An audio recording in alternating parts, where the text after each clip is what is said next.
Bonjour tout le monde, je suis Lily, je suis ravie de vous retrouver sur la chaîne de Mental Ways. Ici, vous le savez, nous explorons ensemble les dimensions de l'esprit, de l'âme et du corps. Et c'est en direct de la Nouvelle-Calédonie que nous accueillons notre invitée du jour. Il s'agit d'une médium, conférencière, auteure dont vous avez certainement déjà entendu parler puisqu'elle a écrit de nombreux livres qu'on a du mal à ne pas dévorer et elle est médaille d'argent de l'Académie Arts, Sciences et Lettres de Paris. Ce n'est pas commun pour une médium.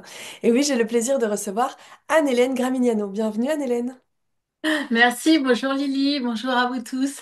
Je suis tellement heureuse d'être avec vous aujourd'hui. Nous aussi, on est ravis. On va évoquer ensemble en plus un sujet passionnant qu'on voit souvent sur Mental Wave parce qu'on n'a jamais fini d'explorer, qui est au cœur de ton magnifique livre que j'ai eu le plaisir de recevoir, L'Infini Espoir, autobiographie d'une médium. Alors, Anne-Hélène, tu entres en contact avec les défunts, mais aussi avec nos anges gardiens. Est-ce que pour commencer, tu veux bien raconter à celles et ceux qui nous écoutent comment tu as découvert ces perceptions, ces capacités? Mhm. Alors en fait, depuis toute petite, je me sens vraiment connectée au monde de l'invisible, à l'au-delà. Je les ressens, les défunts, je les vois. Ils m'apparaissaient par transparence. Et puis ils communiquent avec moi par télépathie, que ce soit les défunts ou ce que j'appelle donc les anges gardiens. Et donc, j'ai grandi avec ces perceptions que je pouvais voir. Alors, il faut savoir que mon arrière-grand-mère et ma grand-mère maternelle étaient déjà médium voyantes. Alors, c'est vrai que je fais vraiment la distinction entre la voyante, qui va avoir la capacité de prédire l'avenir, et les médiums qui ont la capacité d'être en contact avec l'au-delà, avec les défunts. Certaines personnes font les deux, arrivent très très bien à prédire l'avenir et être en contact avec les défunts et l'au-delà. Mais moi, je fais que le contact défunt et je transmets les messages donc des anges gardiens. Pareil, les anges, moi donc j'aime bien ce terme ange, mais je sais qu'il peut déranger certaines personnes et que certaines personnes vont pouvoir préférer dire guide, être de lumière. Euh, pour moi, c'est un peu la même chose. Donc c'est vraiment, faut prendre ce qui résonne dans notre cœur et puis voilà, c'est quand on se connecte à eux, c'est vraiment magique. Tout comme tout ce que je vais vous dire aussi là aujourd'hui, c'est voilà, moi je vous livre avec mon cœur, mais vous n'êtes pas obligé de me croire. Je suis vraiment pas là pour essayer de convaincre. Moi, ce que j'aime, c'est partager. Il m'arrive des choses incroyables dans ma vie, je les partage, et puis si ça résonne dans votre cœur, bah, c'est OK. Et si ça résonne pas, bah, c'est OK aussi en fait. C'est ce qu'on Et retrouve dans ton livre, hein. C'est vrai que ça résonne fort, en tout cas, nos lecteurs le verront. Moi, ça a résonné très fort. On sent une belle authenticité, une envie, comme tu le dis, de partager et des histoires qui sont surprenantes et qui viennent nous toucher. Moi, il y a quelque chose sur lequel j'ai envie de rebondir. Tu dis, je les vois par transparence. C'est quelque chose qui m'a interpellée dans ton livre. Tu dis souvent, en fait, j'ai vu, j'ai entendu tel défunt, mais surtout, j'ai vu. Tu évoques au début de ta carrière, on va dire, de médium, que tu voyais une vieille femme passer dans le couloir. Tu parles d'une fête d'Halloween où tout le monde est déguisé et où tout à coup, bah, tu vois pour le coup un vrai fantôme. Euh, Concrètement, tu parles de transparence. Tu vois les défunts devant tes yeux un peu comme ce qu'on voit dans les films en fait, ou est-ce que ce sont des représentations mentales, des ombres? non, non, alors je les vois par transparence, D'accord. c'est-à-dire, et je les vois en noir et blanc. Tu Ok. vois? Et il me parle donc par télépathie. Je sais qu'il y a des médiums qui diront qu'ils voient les défunts, mais comme si c'était vous et moi, tu vois, toi et moi. Moi, c'est pas comme ça, vraiment. Je les vois donc effectivement sous forme d'onde, sous forme de transparence. Et donc, ils me parlent par télépathie. Alors, c'est vrai que la première fois, ça fait peur quand on se retrouve face à un défunt. Donc, la première fois, quand ça m'est arrivé, j'étais en classe de CM1. Je suis partie visiter le château de la Loire. Donc oui, j'habite en Nouvelle-Calédonie, mais en fait, j'ai grandi jusqu'à 22 ans à Dijon, en Bourgogne. Et en classe de CM1, la maîtresse nous avait emmenés visiter les châteaux de la Loire. Et donc, on avait toute la journée, on a fait des visites de châteaux. Et puis, au dernier château, là, le guide nous explique que la châtelaine de ce château a été assassinée il y a plusieurs centaines d'années et qu'elle aurait été empoisonnée par son cousin. Par son cousin. Et donc, pour la première fois de ma vie, j'ai cette châtelaine qui m'apparaît. Donc, je la vois voilà, par transparence. Elle me parle, donc par télépathie, et elle me dit, mais non, pas du tout. J'ai pas été assassinée par mon cousin. Il faut que tu rétablisses la vérité. Sauf que je suis toute petite et j'ai tellement peur du regard des autres, j'ai tellement peur de passer pour une menteuse ou qu'on dise ah bah tiens elle veut faire son intéressante que j'ose pas en parler, j'ose pas le dire et je vais repartir avec ce secret. Et j'ose même pas le raconter non plus chez moi, tu vois. Je le garde pour moi parce que manque de confiance en moi. Alors que dans mon cœur, je sais vraiment que j'ai pas rêvé, que je j'ai pas inventé la scène. Elle s'est vraiment produite. Et puis après, c'est ma grand-mère qui va me dire, donc je grandis un petit peu, et puis on revient d'un déjeuner familial, et ma grand-mère va prendre mes mains parce qu'elle a adoré regarder mes mains, parce qu'elle avait le sentiment que mes mains ressemblaient à celles de ma maman, quand ma maman avait le même âge que moi. Et elle me dit, ah, elle parle à son mari, donc à mon grand-père, et elle lui dit, oh là là, chérie, la petite, hein, c'est la seule de la famille qui fera comme moi. Et Oh. là, ah ouais, alors ça m'a touchée, mais profondément dans mon cœur, parce que j'avais beaucoup d'admiration pour ma grand-mère. J'étais vraiment très attirée déjà par ce monde de l'au-delà. Et voilà, je l'ai gardé dans mon cœur. Donc quand je suis rentrée à la maison, j'en ai parlé à maman. Ça c'est pas très très bien passé parce elles s'entendaient pas toutes les deux. Et donc il a fallu, hop, qu'on n'en parle plus. On a mis ça dans un coin. Sauf que moi, j'ai continué à grandir avec ces perceptions, ces défunts qui m'apparaissaient. Et donc c'est pas facile quand on n'arrive pas à en parler, qu'on peut en parler à personne en fait. Donc je me sentais un peu isolée. Puis après, ben, mon histoire va faire que je vais venir vivre en Nouvelle-Calédonie. Je me suis mariée très jeune, j'avais 20 ans. Mon ex-mari ne croyait pas du tout en ces conneries. Je fais des petites guillemets. Et comme c'est quelqu'un qui avait vraiment, lui, confiance en lui, alors que moi, je manquais beaucoup de confiance, ben, j'avais tout mis de côté. Jusqu'à ce qu'en 2006, il me quitte. Donc, je me retrouve en Nouvelle-Calédonie, loin de ma famille, toute seule, avec deux enfants en bas âge, ma petite Laura qui avait 3 ans et demi, et mon petit bébé qui venait de naître, qui avait 6 mois. Et à ce moment-là, vraiment, je perds pied. C'était très, très difficile, hein, parce que j'ai rien vu venir, en fait.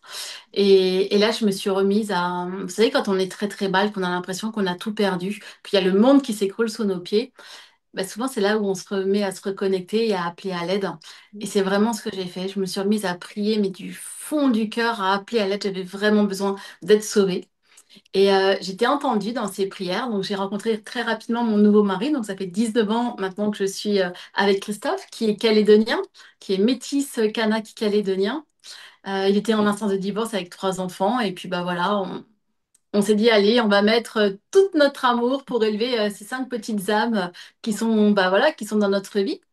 Et puis, à ce moment-là, c'est là où mes anges vont me confier cette mission. À un moment donné, ils vont m'apparaître et je vais vraiment clairement les voir. En fait, je dis souvent les anges, mes anges, parce qu'ils sont plusieurs à m'apparaître. Toujours pareil, hein, par transparence, par télépathie, ils vont bien me parler. Enfin, il y en a un qui prend la parole, mais ils sont toujours plusieurs à apparaître devant moi. Et donc, on a une grande mission à te confier, on a besoin de toi pour que tu aides les autres. Est-ce que tu acceptes cette mission? Et ça, je m'en rappellerai toute ma vie. C'était un message, mais d'une force, d'une intensité, d'une lumière. Ça est allé droit dans mon cœur et c'était, ah, mais bien sûr que j'accepte cette mission. Si vous avez une mission, si je peux aider les autres, mais vraiment, oui, avec un grand bonheur. Et après, ça a été tout un cheminement pour comprendre que ma mission, c'était d'aider les personnes qui souffraient du décès d'un proche. Et puis de transmettre les messages après, au fur et à mesure. Tu verras si tu as l'occasion de lire mes autres livres. Mais au fur et à mesure, à chaque fois, à chaque livre que je peux écrire, c'est témoignage de défunt, message des anges. Et à chaque fois, c'est comme ça. Et pourquoi est-ce que De tu tout- penses que les anges t'ont donné cette mission, celle d'aider les gens, du coup, notamment, comme tu le dis, en reconnectant les défunts? je sais pas pourquoi c'est tombé sur moi. Tout ce que je peux savoir, tout ce que je sais, c'est que depuis toute petite, donc moi j'ai vécu dans une famille chrétienne, Mm. pratiquante chrétienne. Donc on allait à la messe, j'étais en école privée. Donc ben, on nous enseignait à la catéchèse l'histoire donc, de toutes les saintes en fait. Sainte Thérèse de Lisieux, Sainte Bernadette. Sainte Bernadette, c'était vraiment ma préférée à Lourdes, tu vois. Et quand j'étais petite, je m'imaginais que moi aussi un jour j'aurais une grande mission et que je pourrais aider et que je pourrais, voilà, parler de l'au-delà. Mais c'était vraiment, si tu me demandais qu'est-ce que tu veux faire plus tard, c'était vraiment ça. J'avais envie, moi aussi, de témoigner, de transmettre, tu vois. Et puis après, en grandissant, les garçons m'ont un petit peu intéressée, un petit peu beaucoup. Et du coup, ça collait pas avec, tu vois, une vie de sœur, en fait. Donc, c'est comme s'il fallait faire un choix. Et puis, non, j'ai choisi la vie de famille, tu vois. Et jusqu'à ce que ça me rattrape. Et alors, ouais, et que ils se disent, ben, ils m'ont dit, bah ok, allez, vas-y, banco, essaye. Il m'a fait C'est fou, confiance. c'est fou ce que tu racontes, ça me fait beaucoup rire parce que j'ai grandi dans le même environnement et moi aussi j'avais envie d'être sœur, d'être en couvent pour prier, prier, prier. Mais même obstacle, les garçons m'intéressaient. Je me suis dit, c'est pas mon chemin pour cette vie, mais il y a toujours eu ce même attrait et c'est ce qui fait sûrement Ah, qu'on se retrouve sur cette chaîne à parler de ces sujets-là. La vie nous a permis de retrouver ce chemin différemment, c'est beau. c'est marrant, ouais. Tu parlais tout à l'heure de la voyance, du coup, médiumnité, voyance, qui sont deux pratiques qu'on peut, voilà, conjuguer. Il me semble que tu partages dans ton livre que tu as Au pendant départ. un temps été voyante, mais que tu n'as pas été conquise par cette pratique. Pourquoi la Ouais. divination ne t'a pas intéressée? Donc, les anges me disent qu'ils ont une grande mission à me confier. Mais c'est tout en fait. Une fois que ce message est passé, ça s'arrête là. Et donc, il a fallu moi que je cherche. Donc, quand la vision s'est arrêtée, c'était OK, j'ai une mission. Euh, Et là, tout de suite me revient en mémoire ce que ma mamie m'avait dit. Un jour, tu feras comme mamie. Mamie tirait les cartes. Donc, mais c'était vraiment une histoire complètement de découverte. Donc, j'ai été acheter un jeu de cartes. Et j'ai commencé à m'exercer auprès de mes copines, hein, parce que j'avais pas envie de passer pour une folle, tu vois. Le regard des autres m'a beaucoup pesé, et même encore aujourd'hui, même si j'arrive à parler de tout ça, le regard des autres peut être pesant en tous les cas pour moi. Et donc, je remarque que j'arrive à prédire des petites choses de l'avenir, mais dans les 6 mois, tu vois, 6 mois, un an. Je vois pas au-delà. Alors, je sais qu'il y a des voyantes qui vont pouvoir voir très très loin. Mais n'empêche que ça suffit à aider les personnes qui peuvent se poser des questions. Le bouche à oreille se met en place. Et là, je commence à recevoir à la maison et je me rends compte très rapidement qu'il y a des personnes qui vont plus pouvoir prendre de décisions dans leur vie sans me passer un coup de fil ou sans venir me voir. Et je vais avoir peur en fait. Je vais avoir peur de... Parce que c'était vraiment des questions importantes, tu vois, de séparation. Mon mari, est-ce qu'il va revenir? C'est toujours les mêmes, hein. Ça concerne soit le travail, soit le cœur. L'amour. Tout, toujours, soit l'amour. Et donc, c'était est-ce qu'il va revenir? Est-ce que je dois quitter mon mari? Je l'aime plus? Est-ce que je dois partir avec mon collègue de travail? Ah. Et tout ça, ça m'a fait peur. Et je me suis dit, mais qui je suis, moi, pour pouvoir et- dire aux gens qu'est-ce qu'ils doivent faire ou ne pas faire? Et si je me trompais? Et là, j'ai eu peur des conséquences de ce que je pouvais annoncer aux gens aussi, et du mal que je pourrais faire. Et ça, je me suis dit, non, non, je peux pas. Je peux pas, je peux pas. Et Du donc, coup, voilà, ça m'a fait peur. ça a été Mm. motivé par de l'éthique et puis peut-être aussi l'envie de ne pas créer une dépendance envers toi, en fait. Ben oui.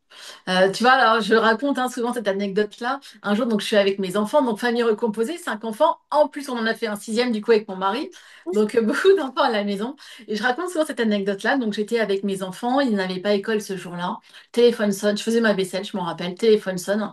Et au bout d'un moment, je décroche et une dame me dit Anne-Hélène, je suis chez mon concessionnaire voiture. J'hésite à acheter. Enfin, j'hésite entre deux voitures. La voiture que je veux est rouge, mais il y a 2 jours, j'ai rêvé que j'avais un accident avec une voiture rouge, laquelle je dois acheter. Et là, ça m'a fait peur aussi. Je me suis dit, mais même pour acheter une voiture, imagine que je lui dise, bah oui, c'est bon, achète la voiture rouge, et que cette dame a vraiment un accident après plus tard. Ah là là, et tout ça, ça m'a fait peur. J'ai dit non, non, alors la voyance, c'est pas pour moi. Puis en plus, il m'est arrivé des cas, mais des choses. À Nouméa, c'est tout petit. Et les gens, ils ont besoin d'être rassurés. Donc, ils vont voir une voyante numéro un pour qu'elle leur dise, bah, pour qu'elle réponde à la question. Mais après, ils vont aller confirmer cette réponse par une autre voyante. Et puis, pas après une autre voyante. Et on se trouve que les mêmes personnes vont faire le tour de plusieurs voyantes. Et je me rappelle, ça m'est arrivé d'avoir une fois un mari qui vient me voir parce qu'il hésite entre sa maîtresse et sa femme. Il aime les deux. Il me montre les photos des deux. Il s'en va. 3 jours plus tard, hein, j'ai la maîtresse qui vient. Je reconnais que c'est lui parce qu'elle me montre, bah déjà je la reconnais parce que je l'ai vu en photo. Elle me montre la photo de son chéri en me disant bah voilà, il est très malheureux avec sa femme, elle lui fait vivre un enfer. C'était pas du tout ce qu'il m'avait dit quelques jours auparavant. Voilà, est-ce qu'il va réussir à la quitter? Elle est vraiment méchante, etc. Et le pompon du pompon, c'est que 3 jours plus tard, j'avais la vraie Ouais. femme qui Ah parce oui. qu'elle avait des soupçons sur la fidélité de son mari. Tu vois, je te raconte ça et j'ai encore des frissons, mais tellement j'étais mal à l'aise. Sachant que moi, mon ex-mari m'avait quitté pour sa collègue de travail, tu vois. Ah, Et ouais. tout ça, ça faisait revivre à chaque fois ces blessures. Bien Et je sûr. me dis, mais c'est ça, aider les autres. Mm. Et ça résonnait pas avec mon cœur, tu vois, avec cette dimension d'amour que je pouvais avoir de l'au-delà. Donc j'avais tout mis de côté. À un moment donné, j'ai tout arrêté en disant non, non, mais c'est pas ça, ça me plaît pas. Jusqu'à ce que les anges reviennent me voir en me disant, dis donc, arrête de regarder ton nombril, il serait temps que tu reviennes. Je me rappelle de leur avoir dit, mais moi, la voyance, c'est pas mon truc. J'aime bien passer les messages des défunts, qui sont des messages d'amour, de réconfort, pour aller de l'avant, mais pas des messages de voyance. Et les anges m'avaient répondu, mais on t'a jamais demandé de faire la voyance. Et moi, j'en dis, ouais, mais vous m'avez pas dit qu'est-ce que je devais faire en fait. Il a fallu que je découvre toute seule. Et donc, c'est comme ça que j'ai repris à passer les messages des défunts et des anges. Wow, et du coup, tu travailles principalement avec des personnes qui sont en deuil, euh, qui du coup certainement partagent, ressentent, viennent avec de la tristesse, de la colère, des émotions lourdes. Et pourtant, tu dis hein, de nombreuses fois à quel point tu adores ton métier de médium. Et c'est beau et à la fois c'est un peu surprenant parce que c'est vrai que dans la vie, on a quelquefois tendance à fuir ces émotions lourdes. Qu'est-ce que tu aimes particulièrement dans ce métier et qu'est-ce qui fait que tu réussis à dépasser ça et à ne pas le prendre pour toi? Alors, parfois, je le prends pour moi, tu vois. Quand j'ai des mamans qui viennent me voir parce que c'est leur enfant qui est décédé. Je pense que c'est la plus grosse douleur pour moi, la plus grosse épreuve dans la vie, c'est de perdre un enfant. Ça m'est arrivé de pleurer quand la personne elle quitte mon cabinet, tu vois. Je me rappelle, une fois, c'était à Noël. J'aimais bien recevoir quand c'était Noël, hein, parce que, surtout en particulier les mamans, tu vois, en me disant, ben, c'est un cadeau de votre enfant. Voilà, donc je vous reçois à la maison, etc. Je peux te garantir que mes enfants, quand les mamans partent de chez moi, même si mes cadeaux pour mes enfants sont faits, c'est bête, hein, mais je vais encore plus les couvrir de cadeaux. Alors c'est du matériel, c'est vraiment bête, mais c'est vraiment me dire, oh, c'est peut-être le dernier Noël avec mon enfant, avec mes enfants, et j'ai envie de leur faire plaisir, j'ai envie de profiter de cette chance d'avoir mes enfants en vie, alors que j'ai tellement de mamans qui viennent et qui n'ont plus cette chance d'avoir leur maman en vie, leur enfant en vie, tu vois. Donc ça, c'est pas facile. Mais après, ce que j'aime, c'est leur redonner donc redonner du courage aux personnes qui n'arrivent plus, qui n'arrivent plus à rebondir à la suite d'un décès. Après, j'ai pas non plus de baguette magique, hein. Il y a un travail de deuil à traverser, il y a un chemin à faire. Il faut vraiment, ouais, se faire un chemin. C'est pas parce que vous allez avoir un message d'un de vos défunts que votre vie, elle va être belle du jour au lendemain. C'est pas vrai. Ça va vous donner des outils, ça va vous encourager, ça va vous donner de la force, du soutien. Mais après, à vous de continuer à mettre en place une routine. Parce que moi, ce que j'ai envie de dire, c'est qu'on peut continuer à communiquer avec nos défunts ou avec nos anges. C'est pas parce qu'une personne est décédée qu'elle nous oublie, qu'elle nous aime plus. L'amour est plus fort que tout.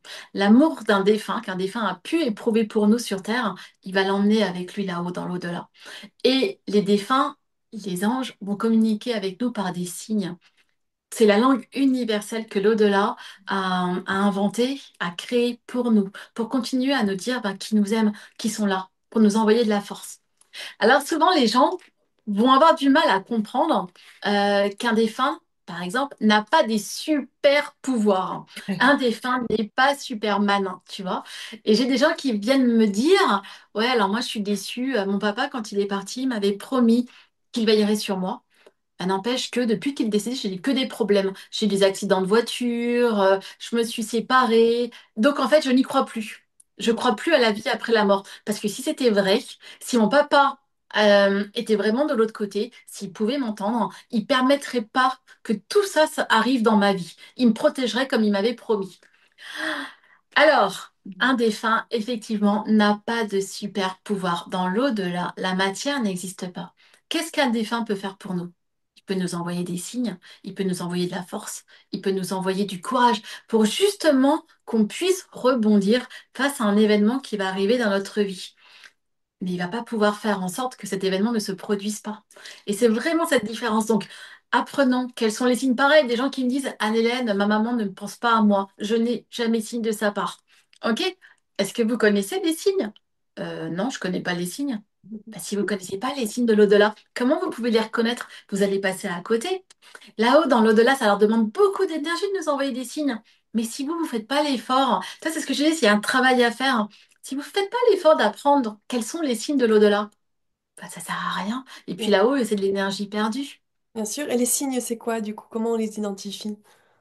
Alors, c'est des signes, tu vas me dire, c'est des signes tout simples, hein, mais en fait, ce sont des signes universels. C'est ça qu'il faut comprendre. Donc, un défunt va pouvoir, par exemple, nous mettre, ou même un ange, nous mettre une plume sur notre chemin. Quand on se pose des questions, qu'on a besoin, ça c'est la plume, je l'adore. Quand on a besoin vraiment de réponses, de dire est-ce que je suis sur le bon chemin, moi je reçois des signes. Par exemple, une plume qui va arriver dans des endroits insolites. Voilà, insolites. Je me rappelle quand j'avais fini mon troisième livre, ben, l'Infini Bonheur, justement le livre qui traite des signes, j'ai toujours besoin de validation. J'ai toujours besoin qu'ils me disent que c'est bien, que j'étais à la hauteur. Tu vois, j'ai toujours besoin de te rassurer.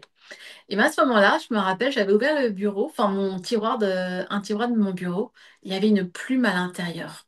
Alors que ce tiroir, je l'avais déjà ouvert, il n'y avait pas de plume. Je ne sais Ah, pas comment elle est arrivée là. Et là, c'était yes, vous êtes là, c'est super, merci du fond du cœur. Voilà, ou une plume, au moment où vous êtes tracassé, vous marchez dans la rue ou ailleurs, il y aura une plume sur votre chemin, une plume sur votre voiture, une coccinelle aussi qui va apparaître. Donc il y a des plumes, des coccinelles.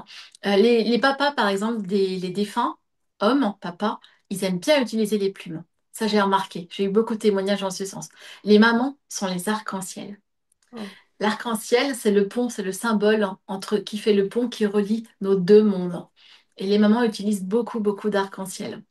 J'ai Et quand entendu je parler de reconnais. pièces aussi.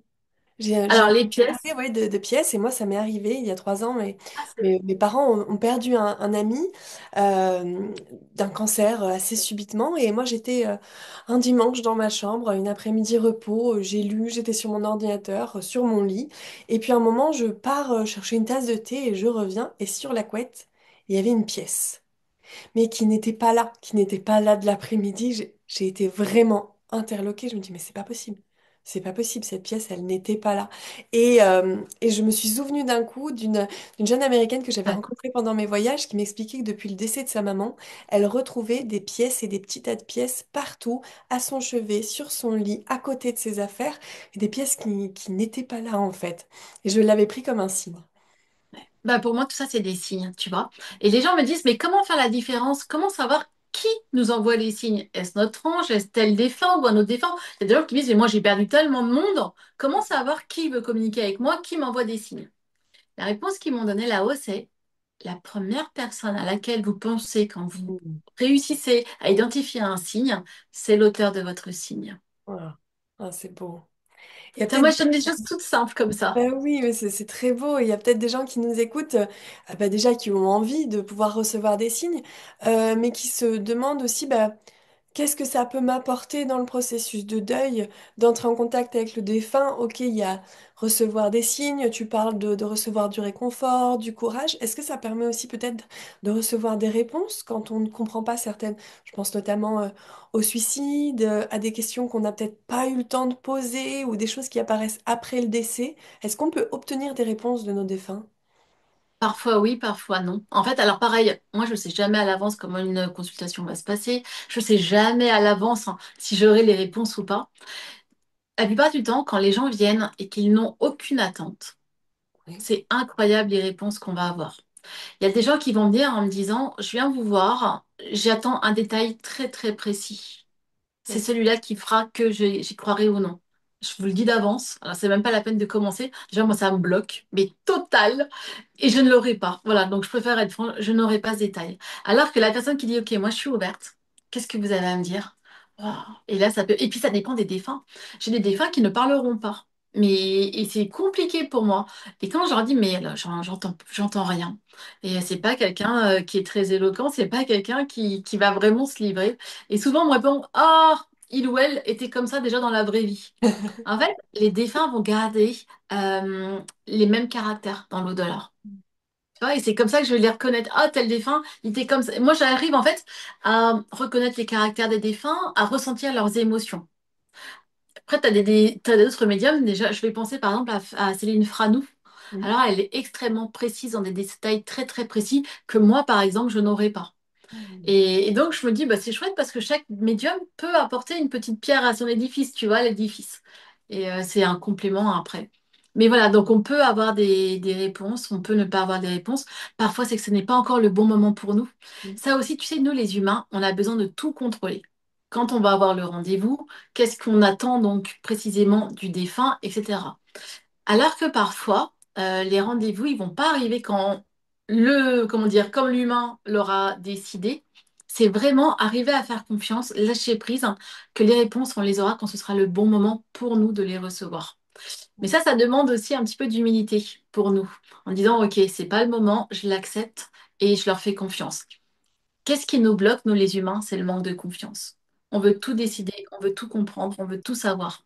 Alors que si on arrivait à lâcher prise en disant, OK, moi je vous fais confiance, quand ce sera le bon moment, les informations viendront à moi, les rencontres se feront au bon moment.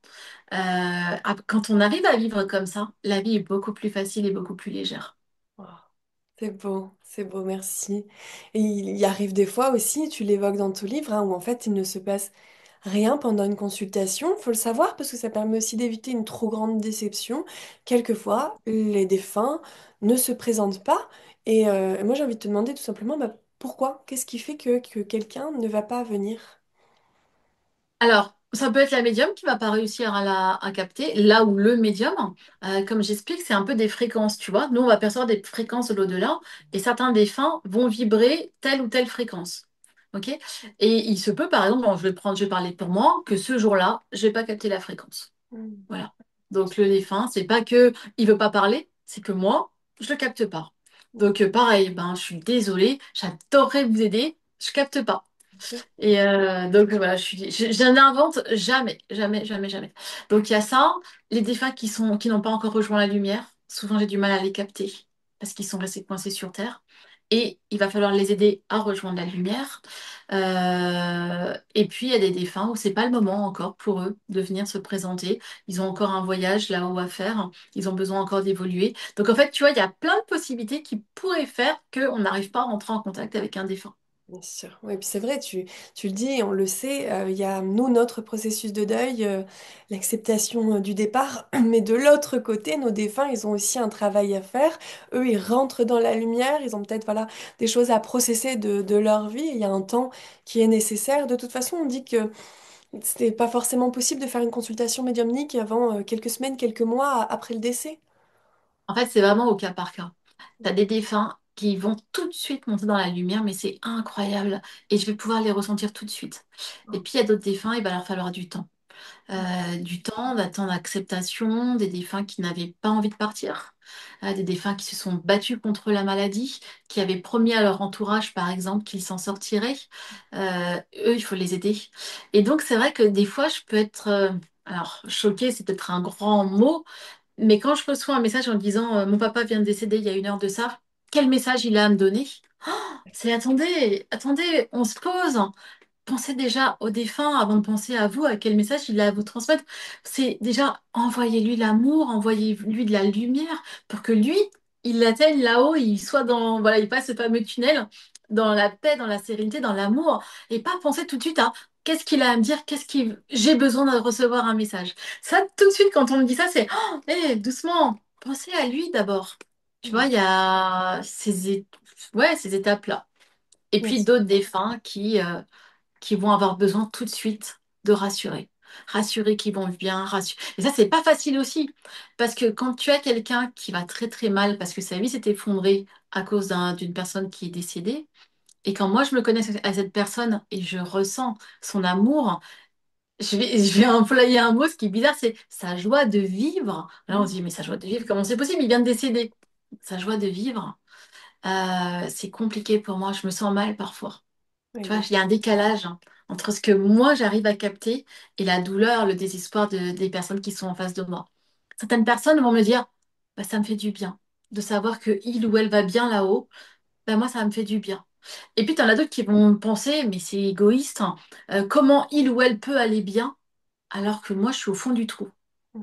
Tu vois, tout dépend des caractères des personnes, en fait. sûr. Et du coup, bah, on parle beaucoup des défunts parce que je crois qu'en tant qu'humain, tu le dis, hein, on cherche à avoir des messages rapidement.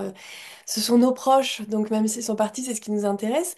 Mais tu travailles aussi beaucoup avec les gardiens, les anges, les guides. Tu les appelles, j'adore, tes gentils anges. Ils t'envoient des messages. C'est quoi exactement pendant la médiumnité ou dans ta vie leur rôle à tes côtés en fait? Ils sont avec toi pendant les contacts avec les défunts? Ils peuvent être avec moi pendant les contacts avec les défunts, mais en fait, ils me donnent beaucoup d'enseignements quand j'écris. Quand j'écris mes livres. Et je t'avouerai aujourd'hui, que c'est ce que je préfère faire, c'est transmettre les messages de mes gentils anges du ciel et de la terre, comme je les appelle. Parce que c'est des messages qui vont m'apporter vraiment de la sérénité, de la paix intérieure et qui vont m'apporter une forme de sagesse. Et c'est ça, en fait, vers quoi je tends aujourd'hui. Acquérir, quoi qu'il arrive, une sagesse, une paix intérieure et pouvoir donner des messages utiles aux personnes pour qu'ils puissent avancer au mieux dans leur partie de jeu vie. Alors, si tu me demandais, l'un des plus beaux messages pour moi que j'ai pu recevoir de mes anges, c'était quand il y a eu les attentats du Bataclan, tu sais, à Paris, en novembre 2014. 2014 ou 2015? 2015, 2014, je crois. ouais. 2015. Je sais, ouais, je suis pas sûre. Ouais, 2015. Si, si, ça doit être peut-être 2015. Et donc, moi, j'étais en métro en Nouvelle-Calédonie. Et j'apprends qu'il y a les attentats du Bataclan. C'est le samedi matin pour nous, parce qu'on a un important décalage horaire. Tout comme là, c'est le soir pour moi et c'est le matin pour toi, au moment où on enregistre l'émission. Donc, on a 9 heures de décalage horaire. Je me lève ce matin-là, c'était un samedi matin, il faisait super beau. Le soir, j'étais invitée à un anniversaire. Donc, j'étais toute contente. J'allais retrouver tous mes amis. Et puis, mon beau-père m'appelle en me disant, Anne, est-ce que tu as vu ce qui se passe en ce moment à Paris? Bah non, moi je suis au café, il fait beau, je suis dans mon jardin tranquille. Et donc je me mets sur les réseaux sociaux et j'apprends bah, l'attentat du Bataclan notamment. Ce qui se passe à Paris. Donc là, bah, je m'effondre comme toutes les personnes, je pense, qui ont pu entendre parler de ce qui se passait à Paris à ce moment-là. Et je suis dans un état second et je me dis, mais comment on peut bien aller? Comment des humains peuvent se faire autant de mal à d'autres humains? Tu vois, je comprends pas cette obscurité, je comprends pas tout ça. Bref, je suis dans un état second toute la journée. Le soir, il y a l'anniversaire. Je me dis, bah forcément, l'anniversaire va être annulé. Je voyais pas du tout comment mes amis pouvaient maintenir une fête d'anniversaire quand il se passe ce qui se passait à Paris. On est tous français, enfin, c'est pas possible, tu vois, cette solidarité. Pas de message de mes amis. L'anniversaire est maintenu. Bon, ben voilà. Le soleil s'est couché, la nuit est tombée. Je vais vite prendre ma douche, je m'habille, je me rends à cet anniversaire. Et puis, je me sens en décalage, je me sens pas à ma place, je vais pas très bien. Je vais m'allonger. Et là, donc ça va, c'était des amis très très proches, hein. Donc j'ai pu me permettre de leur dire que je me sentais pas bien. Est-ce que je peux aller m'allonger dans une chambre? Donc ils m'ont donné l'autorisation. Je m'allonge donc dans cette chambre. Et puis, bah voilà, je me connecte. Cette chance-là, c'est que je suis entendue. Je me connecte à mes anges et je leur dis comment, comment on peut être à une fête quand dans le monde il se produit des atrocités. Et là, ils m'ont répondu, mais je les adore. Ils me répondent toujours avec beaucoup de douceur et beaucoup de fluidité. Et ils m'ont dit, tu vois. Les endroits où il y a la guerre, la planète est en train de s'éteindre. Euh, Vous, les humains, vous nous envoyez de la lumière par votre joie, par votre amour. Cette lumière, vous l'envoyez dans l'au-delà en créant de l'amour et de la joie, et nous, on va pouvoir réceptionner cette lumière pour la redistribuer sous forme d'aide aux humains qui souffrent. Si vous arrêtez de vous rassembler, si vous arrêtez de créer de l'amour, de la joie, la Terre s'éteindra complètement et nous ne pourrons plus vous venir en aide. Donc c'est important que justement, quand il y a la guerre dans le monde, vous, si vous allez bien, continuez à créer de l'amour, de la lumière, pour qu'on puisse venir réceptionner cette lumière, pour qu'on puisse la redistribuer sur Terre sous forme d'aide aux humains qui souffrent. Et à chaque fois que je parle de cet enseignement, tu vois, j'ai des frissons partout. Je me rappelle me dire, waouh, mais j'ai un pouvoir d'action. Mon pouvoir d'action, c'est que je peux aider l'au-delà avec mon amour, l'amour que j'ai dans mon cœur. Et moi, je suis une vraie guerrière. J'ai plein d'amour dans mon cœur à donner. C'est facile pour moi de créer de l'amour. Et je me suis relevée instantanément. Je suis repartie à la fête. Et mes amis n'ont pas compris parce qu'en 2015, je parlais pas de tout ce que je faisais. Et je leur ai dit, ce soir, on va faire la fête et on va créer beaucoup de lumière pour la planète Terre. C'est Et ça, c'était magnifique le plus... parce que c'est vrai que bah, quand on traverse des périodes sombres, on parle de guerre, on parle de conflit, on parle de polarisation de tous les côtés, bah, ça peut être difficile quelquefois quand on ressent soi-même de la joie, de l'amour, qu'on est très heureux de se culpabiliser presque, de se dire mais pourquoi moi je ressens ça? Est-ce que j'ai le droit d'être heureux comme ça? Quand il y a tellement de choses qui vont mal. Et c'est beau, c'est rassurant de se dire non mais notre amour, notre lumière, notre joie, il y en a besoin. Et d'ailleurs, Ouais, tu partages quelque chose que je trouve très important et que selon moi, il faut dire et redire, c'est les guides, les anges veulent qu'on les contacte, ils veulent qu'on fasse appel à eux. Alors tu parles de l'amour, de la joie, de ce qu'on rayonne, de l'énergie qu'on envoie. Il y a aussi la prière en fait. Ils veulent qu'on prie, qu'on les appelle, qu'on les contacte parce que la connexion ne se fait pas toute seule. C'est un message important pour eux comme pour toi, hein, j'ai l'impression. Ouais, ça c'est vraiment important. Ils m'ont dit, il y a beaucoup trop d'anges qui sont au chômage parce que leur humain a oublié de les appeler. En fait, comment ça se passe dans l'au-delà? Tout ce que je dis, toujours pareil, hein. Vous y croyez pas. Si ça résonne en vous, c'est ok. Si ça résonne pas, c'est pas grave. C'est pas grave. Euh, Comment ça se passe dans l'au-delà? Avant de venir nous incarner sur Terre, déjà, c'est nous qui allons décider de venir nous incarner sur Terre. On vient s'incarner sur Terre parce qu'en fait, on va venir créer de l'amour. Notre seule mission, je sais que ça peut paraître bizarre, mais notre seule mission sur Terre, c'est de créer le plus d'amour possible. Et donc, on est dans l'au-delà, on se dit, tiens, moi, j'irais bien faire un petit tour sur la Terre, je serais OK pour venir vivre une partie de je vis. Le je vis qu'on peut écrire, que tu l'as vu dans mon livre, de façon différente. J-E-U-V-E ou je vis, J-E-V-I-S. Et donc, on se dit, OK, on va venir vivre une partie de je vis.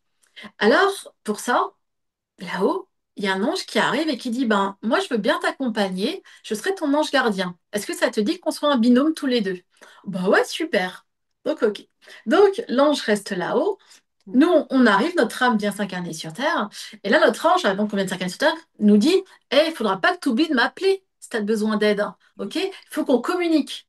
Mais moi, je vais faire la moitié du chemin pour venir à ton niveau, sur ton plan terrestre. Mais toi, il va falloir que tu t'élèves aussi en vibration pour venir à mon niveau, pour qu'on puisse se retrouver et communiquer ensemble.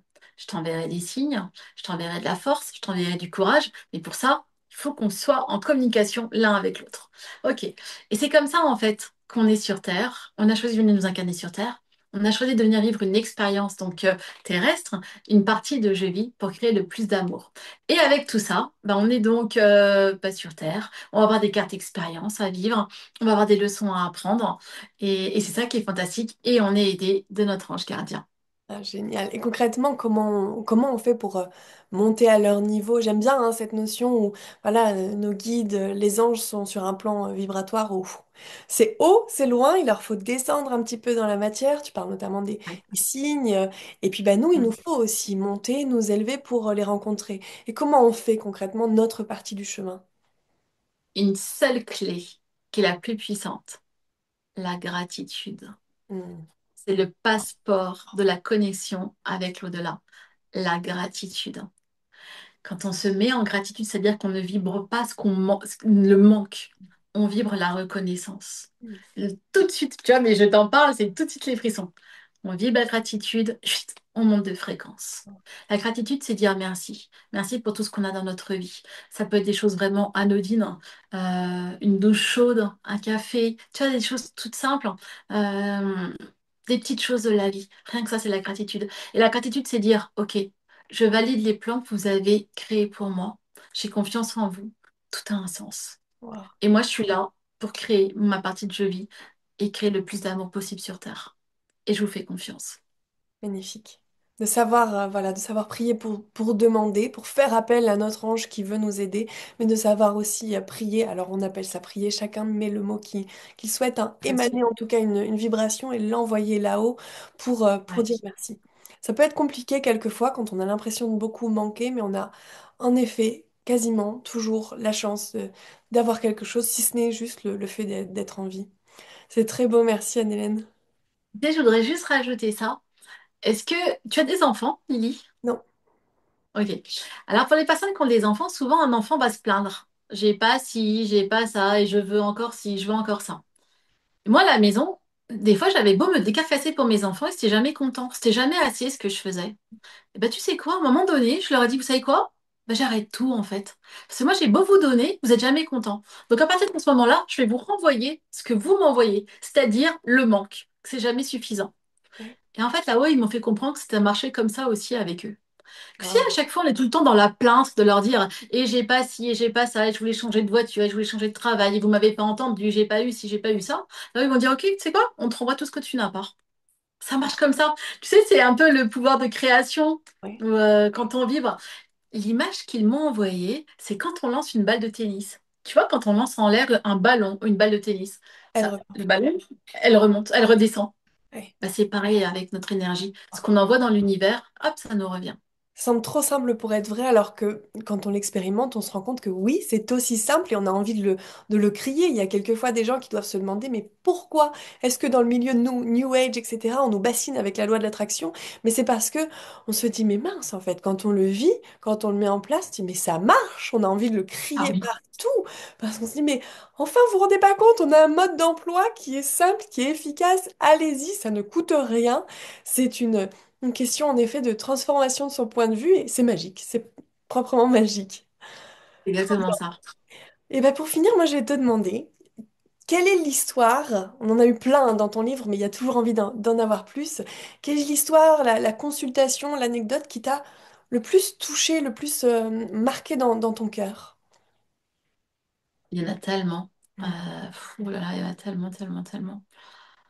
Bah là, tu vois, je pense à une que tu as dû lire, c'est l'histoire de Tam, ce Mm. petit garçon. Ce petit garçon, mais que enfin, qui a perdu sa maman quand il avait 4 ans. Tam, c'était un monsieur vietnamien. Alors, elle remonte cette histoire, hein, je ne sais plus en quelle année ça, mais il est venu me voir, ce monsieur. Mais il m'a énormément touchée parce que donc je vois arriver ce monsieur, je sais pas, il avait une soixantaine d'années, vietnamien. Il arrive dans mon bureau, il n'arrive pas à s'asseoir et il pleure. Oh, je me sens mais tellement mal. Tu sais, à ce moment-là, j'ai envie de disparaître pour pas mettre mal à l'aise les gens. Et lui, il pleure, il tremble. Et puis au bout d'un long moment, il arrive à s'asseoir pour m'expliquer qu'il n'arrive pas à se remettre du deuil de sa maman. Alors, pour raconter l'histoire de Tam, donc il me la raconte, hein, je vais essayer de bien la raconter parce que c'est pas pris vraiment dans mon esprit, mais elle m'avait vraiment beaucoup touchée cette histoire. Donc, son papa était issu d'une riche famille vietnamienne et il avait été envoyé en France pour faire ses études. Et là, il était tombé amoureux d'une Française, alors que au Vietnam, l'attendait en fait, c'est son mariage forcé avec une autre dame qui était prévu, mais depuis qu'il était tout petit en fait. Donc le truc, c'était, tu vas en France, tu fais des études, mais tu reviens parce que tu n'oublies pas, faut que tu te maries ici Mm. au Vietnam. Et puis bien sûr, bah, le pauvre ce monsieur, donc le papa Tam, était tombé amoureux d'une Française. Ils s'étaient mariés, ils avaient eu un petit garçon.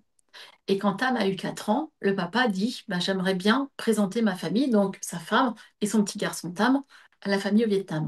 Donc à l'époque, ils avaient pris un bateau, ils étaient partis, ils avaient fait un long voyage pour rejoindre le Vietnam. Sauf que la maman, elle est tombée malade pendant ce voyage-là. Et en arrivant, bah, elle est morte. Et donc ce petit garçon, Tam, il se retrouve tout seul au Vietnam avec son papa. Et en plus, il parlait pas la langue, tu vois. Parce que lui, il connaissait à 4 ans que le français de France. Et ce qui l'avait vraiment touché, ce petit garçon, c'est qu'il n'avait pas réussi à dire au revoir à sa maman. Donc il avait 4 ans quand elle décède. Et son papa lui dit, va dire au revoir à ta maman, va lui faire un bisou. Sa maman était tellement malade que ça se voyait dans son corps, tu vois, qu'elle était en train de mourir.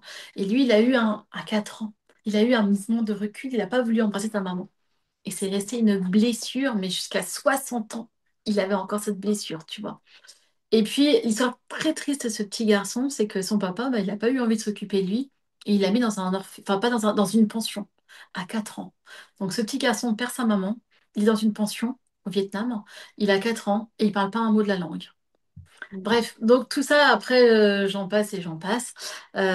Donc il vient me voir, il a 60 ans. Il avait quitté le Vietnam après, quand il était à sa majorité. Il s'est engagé dans l'armée française. Donc voilà, et l'armée a fait beaucoup pour lui. Et donc il vient me voir parce que sa maman, bah, il n'arrive pas à vivre sans sa maman alors qu'il a 60 ans. Et, et je vais être en contact avec sa maman qui en fait n'a pas réussi à partir dans l'au-delà. Elle est restée coincée sur Terre. Parce que comment abandonner son fils en fait? Et au moment où elle décède, elle voit ce petit garçon, elle voit son fils unique, et elle n'arrive pas à se dire elle peut pas l'abandonner. Donc elle reste coincée. Et il faut savoir que quand quelqu'un ne reçoit pas la lumière, ça peut créer comme des formes de dépression pour nous les humains. Parce que l'âme de cette maman, elle va rester accrochée à l'âme à notre âme en fait. Et donc il a fallu que je l'envoie dans la lumière. Ça l'a libérée. Oh, qu'est-ce qui pleurait, Tam? Ça l'a libérée. Et je l'avais eu où il m'avait rappelé quelques temps plus tard, hein. Et c'était quelqu'un mais de complètement différent qui était revenu me voir. C'est quelqu'un de libéré. Et il était sûr que sa maman m'a maintenant veillé. Enfin, il avait toujours su que sa maman veillait sur lui, mais pas de la même manière, tu vois. Il avait un poids qui était parti de lui. J'avais adoré cette histoire, il m'avait profondément touchée ce monsieur. C'est magnifique, ouais. On la lit en détail dans ton livre et c'est vrai que comme toutes les histoires qu'on peut y trouver, c'est très beau. Merci beaucoup, Anne-Hélène, pour cet En tout, entretien merci à toi, Lily. passionnant. On peut te retrouver sur différents supports. On l'a dit, ton livre, moi je vous invite vraiment à découvrir cette merveilleuse écriture. Je te l'ai dit, hein, j'ai dévoré ce livre d'une traite en une soirée, tellement c'est fascinant, c'est agréable à lire. Ton livre, il m'a mis les larmes aux yeux. C'est vrai que ça donne espoir. C'est des beaux témoignages qui font du bien. On mettra le lien dans la description pour ceux qui veulent le commander, ainsi que tes autres ouvrages. Tu en parles, la suite, L'infini bonheur, l'infini amour.